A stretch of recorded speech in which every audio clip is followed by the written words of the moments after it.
എൻ്റെ പേര് doctor Suja R.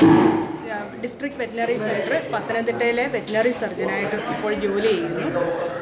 RFID അത് റേഡിയോ ഫ്രീക്വൻസി ഐഡൻറ്റിഫിക്കേഷൻ ഡിവൈസ് അല്ലെങ്കിൽ മൈക്രോ ചിപ്പിംഗ് എന്ന് പറയുന്ന അങ്ങനെ ഒരു പദ്ധതി പത്തനംതിട്ട ജില്ലയിലെ ആനിക്കാട് പഞ്ചായത്തിൽ 2017 ഒരു ആശുപത്രി വികസന സമിതി യോഗത്തിലുണ്ടായ തീരുമാനത്തിൻ്റെ ഫലമായിട്ടാണ് അങ്ങനെ ഒരു പദ്ധതി നടപ്പിലാക്കിയത്.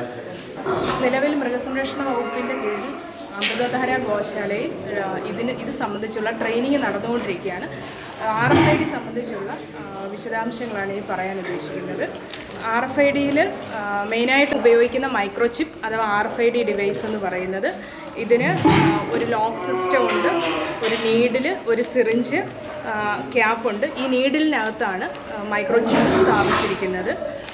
ഇത് പ്രീ സ്റ്റെറിലൈസ്ഡ് ആയിട്ടുള്ള ഒരു നീഡിൽ സിറിഞ്ച് സിസ്റ്റമാണ്.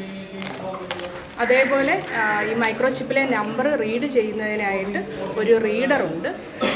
ഇത് റീചാർജബിൾ ബാറ്ററി ഉപയോഗിച്ചാണ് ഇത് പ്രവർത്തിക്കുന്നത്. ഒരു LED സ്ക്രീനുണ്ട് ഈ റീഡറിന്. അതേപോലെ മൈക്രോ ചിപ്പിന് ഇത് ബാർകോഡഡ് ആണ്. യൂണിവേഴ്സലി ഈ നമ്പർ ഒറ്റ ആനിമലിന് മാത്രമേ ഉണ്ടായിരിക്കുകയുള്ളൂ.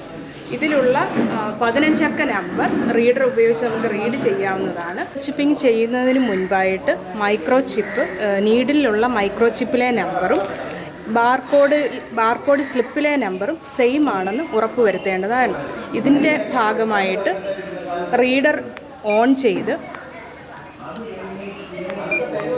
സ്കാനിംഗ് എന്ന് കാണിക്കുമ്പോൾ നീഡിലിൻ്റെ മുകളിലായിട്ട് മൈക്രോ ചിപ്പ് അസംബ്ലിയിലെ നീഡിലിൻ്റെ മുകളിലായിട്ട് സ്കാൻ ചെയ്യുമ്പോൾ ആ മൈക്രോ ചിപ്പിൻ്റെ 15 അക്ക നമ്പർ റീഡറിൻ്റെ സ്ക്രീനിൽ കാണിക്കുന്നതാണ്. ആ നമ്പറും ബാർകോഡിലെ എഴുതിയിരിക്കുന്ന നമ്പറും ഒന്ന് തന്നെയാണെന്ന് ഉറപ്പ് വരുത്തിയതിന് ശേഷമാണ് മൈക്രോ ചിപ്പ് ചെയ്യേണ്ടത്. മൈക്രോ ചിപ്പിൻ്റെ ഇനോക്കുലേഷനാണ് ഇനി നടക്കാൻ പോകുന്നത്. ഡോക്ടർ കണ്ണ് സൈറ്റ് പ്രിപ്പയർ ചെയ്യുകയാണ്. എല്ലാ മൃഗങ്ങളിലും ഇടത് സൈഡിലെ ചെവിയിലാണ് ഇത് അപ്ലൈ ചെയ്യേണ്ടത്. ഇടത് സൈഡിലെ ചെവിയുടെ ബേസിൽ സ്കിന്നിൻ്റെ ഫോൾഡ് പൊക്കിയിട്ട് സ്കിന്നിൻ്റെ അടിയിലായിട്ടാണ് മൈക്രോ ചിപ്പ് നിക്ഷേപിക്കേണ്ടത്.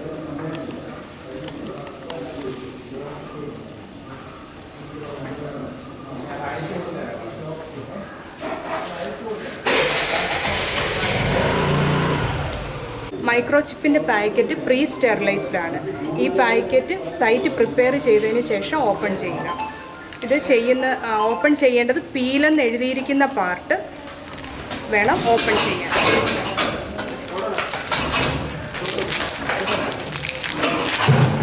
ഓപ്പൺ ചെയ്യുക. മൈക്രോ ചിപ്പ് അടങ്ങുന്ന സിറിഞ്ച് എടുത്ത് ഈ സിറിഞ്ച് വെർട്ടിക്കലായിട്ടോ അല്ലെ ഹൊറിസോണ്ടലി മാത്രമേ ഇത് പിടിക്കാവൂ. മൈക്രോ ചിപ്പ് നഷ്ടപ്പെടുന്നത് ഒഴിവാക്കുന്നതിന് വേണ്ടി നീഡിലിൻ്റെ ടിപ്പ് താഴുന്നത് ഒഴിവാക്കുക. ഇതിൻ്റെ ക്യാപ്പ് റിമൂവ് ചെയ്യുക. റിമൂവ് ചെയ്തതിന് ശേഷം നമുക്ക് ആ ടിപ്പിൽ മൈക്രോ ചിപ്പ് ഒരു നെന്മണിയുടെ സൈസിൽ കാണാൻ കഴിയും, ഒരു ബ്ലാക്ക് കളറിൽ. അത് അവിടെ ഉണ്ടോയെന്ന് ഉറപ്പ് വരുത്തിയതിന് ശേഷം അത് അപ്ലൈ ചെയ്യുക. മൈക്രോ ചിപ്പിൻ്റെ സിറിഞ്ചിൻ്റെ നീഡിലിനകത്ത് മൈക്രോ ചിപ്പ് ഇരിക്കുന്നത് നമുക്ക് കാണാൻ സാധിക്കുന്നതാണ്. ഒരു നെന്മണിയുടെ സൈസിലുള്ള ബ്ലാക്ക് കളറിലുള്ള മൈക്രോ ചിപ്പ് അവിടെ ഉണ്ടോയെന്ന് ഉറപ്പ് വരുത്തിയതിന് ശേഷം ഇത് അപ്ലൈ ചെയ്യേണ്ടതാണ്. ഇടത് ചെവിയുടെ ബേസിലെ സ്കിന്നിൻ്റെ അടിയിലാണ് നമ്മളിത് അപ്ലൈ ചെയ്യേണ്ടത്. സൈറ്റ് പ്രിപ്പയർ ചെയ്തിട്ടുണ്ട്, അപ്ലൈ ചെയ്യുകയാണ്. ചെവിക്ക് വെയിറ്റ് കൂടുതൽ. ഇത് പകുതി നീഡിൽ സ്കിന്നിൻ്റെ അടിയിൽ അപ്ലൈ ചെയ്യേണ്ടതാണ്. ഇങ്ങനെ അപ്ലൈ ചെയ്തതിന് ശേഷം നീഡിലിൻ്റെ പകുതിയെങ്കിലും സ്കിന്നിനടിയിൽ ഇൻസേർട്ട് ചെയ്യേണ്ടതാണ്. ഇൻസേർട്ട് ചെയ്തതിന് ശേഷം ഈ സിറിഞ്ചിൻ്റെ ലോക്ക് സിസ്റ്റം സെപ്പറേറ്റ് ചെയ്യേണ്ടതാണ്.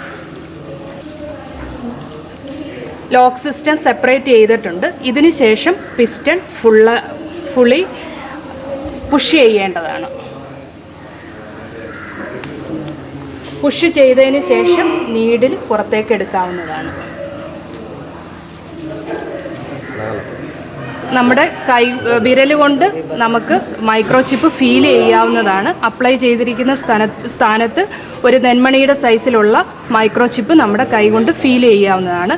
ഇതിന് ശേഷം റീഡർ ഉപയോഗിച്ച് സ്കാൻ ചെയ്യേണ്ടതാണ്. മൈക്രോ ചിപ്പ് റീഡിങ്ങിനെ കുറിച്ചാണ് സംസാരിക്കാൻ പോകുന്നത്.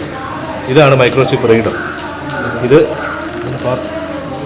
ഇത് ഓൺ ആക്കിയതിന് ശേഷം നമ്മുടെ ആ ഏരിയയുടെ മുകളിലായിട്ട് വെക്കുക.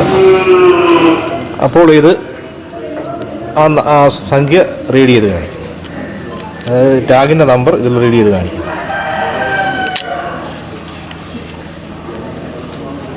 ഇതേ ഡാറ്റ തന്നെ നമുക്ക് ഇതിൽ നിന്നും ഇത് റീഡ് ചെയ്ത ഡാറ്റ റീഡ് ചെയ്യുന്ന സമയത്ത് തന്നെ ബ്ലൂടൂത്ത് മുഖേന ഈ സമൃദ്ധ ആപ്പിലേക്ക് അപ്ലോഡ് ചെയ്ത്